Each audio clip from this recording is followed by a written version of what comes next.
ano to? Mga low learners na kabataan. Ang resulta, bisa na natin to fast siya naging exam, ang Region 8, medyo naghataan G.O.C.S. diri man permi na kukulilat. Ano? May mga factors talaga na ang G.O.C.S. May ko, pero nabawi. Pero iba ang niya. No? So, and as a school head, I am proud of that. Ano? Ikaw pa mamatian, labi na natin yung stakeholder, natin mas siniportahan nga di natin sila.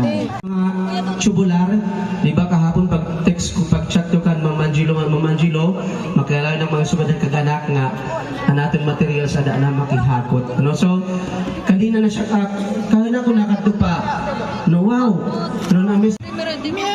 We are your masters of ceremony for tonight's event. I am Gerardo L. Martinigo Jr. And I'm Armin Grace Xavier Porton.